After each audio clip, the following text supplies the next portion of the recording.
लगाते रखना, कोहिल लगाते रखना, पीछे बचो सारूना.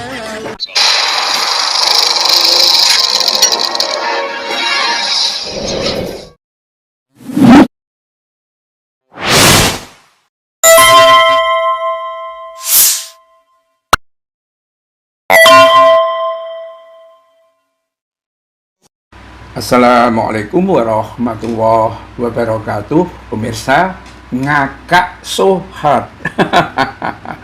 Ini tiktoker ada-ada saja dan jeli banget gitu ya.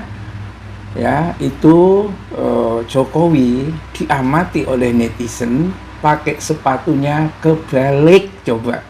Dan dia berkomentar begini pemirsa, seumur-umur ya atau seumur hidup baru kali ini ada mantan presiden pakai sepatu kebalik, dan itu diindikasikan dengan dia pun bolak-balik lihat ke bawah, Jokowinya itu lihat ke bawah buat mastiin sepatunya sendiri. Dalam hatinya, kok iya gak enak dipakainya, ya jelas gak enak, uang pakainya kebalik, kok bisa sih? Ya bisa, mungkin ada stafnya yang ada di mobil Jokowi itu usil gitu. Jadi sepatunya dibalik, Jokowinya tidak langsung, ya mungkin kan biasa tuh pemirsa, di mobil-mobil yang mewah itu kan sepatu kalau sudah naik mobil biasanya dilepas tuh sepatunya, ya kan, tinggal pakai kaos kaki. Nah mungkin ada stafnya yang usil, sekali-sekali ngerjain Jokowi, bisa nggak gitu kan, dan ternyata bisa. Jadilah Jokowi pakai sepatu kebalik dalam satu acara paling resmi di dunia Indonesia, yakni perayaan proklamasi, ya, sidang MPR, DPR hadir semua, wakil presiden, mantan presiden semua hadir, pakai sepatu kebalik. Tidak cukup hanya itu, ya. Ternyata anaknya juga so norak gitu loh, begitu norak. Kenapa? Pertama, ya, dia nggak pakai peci sebagai seorang wakil presiden. Ya, yang kedua datangnya terlambat gitu loh. Presiden DPR udah berdiri menghadap ke orang-orang, dia celulu desel di tengah, sehingga si Puan Maharani itu agak minggir dikit gitu kan. Nah, ya dicuekin dong, ini kelakuan macam apa? Apa memang sudah yakin bahwa nanti itu dia akan dimakzulkan sehingga bertindak semaunya seperti itu, atau dia itu ngambek pada bapaknya karena kebetulan bapaknya juga hadir ya untuk uji nyali, bapaknya menegur Prabowo atau menegur dirinya kan begitu kan. Tapi kemungkinan besar dia sudah nggak peduli dengan jabatannya itu, karena bagi Gibran itu saya kira beban ya, beban berat banget ya, karena mungkin dia itu maunya pakai sepeda-sepedaan, ya main mobil-mobilan, ngefly dikit gitu kan. Disuruh jadi wakil presiden oleh bapaknya dan Prabowo. Prabowo juga nyuruh, karena tanpa Gibran menurut Termul itu tidak mungkin Prabowo itu jadi presiden. Karena Gibran wakil presiden, maka Jokowi waktu itu mengerahkan semua tenaganya untuk memenangkan itu, walaupun sebetulnya nggak menang juga.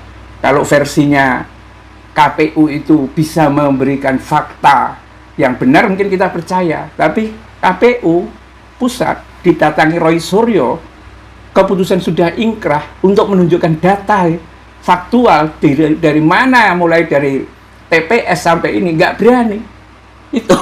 Sementara listriknya sengaja dimatikan, alasannya kena hack dan seterusnya, hanya ingin menunjukkan tipu-tipunya itu sesuai dengan hasil survei yang dilakukan oleh Kodari di bulan Januari.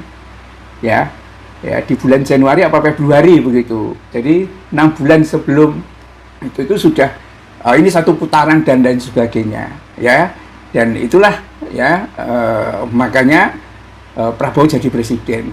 Tetapi disinilah memang akhirnya kelihatan keluarga Jokowi dengan anaknya ini norak banget ya dalam upacara yang begitu penting seperti itu, ya. Dua-duanya menampilkan diri sebagai orang-orang yang seperti badut, jadi bahan tertawaan ya. Ini akhirnya kan dikutip banyak sekali pemirsa tentang terbaliknya sepatu Jokowi itu, ya kan, dan dinyinyir juga Gibran itu yang hadirnya juga ketinggalan. Masa presidennya sudah hadir nunggu wakil presiden, ya kan?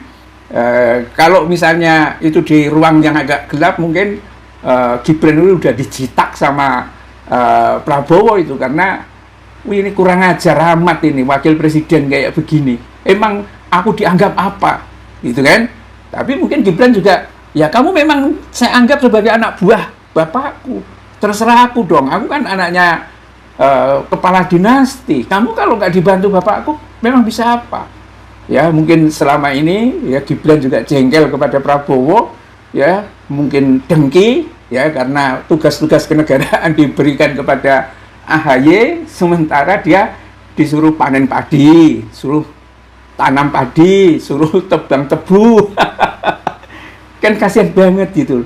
Tapi sebetulnya itu menyelamatkan kamu, Bran.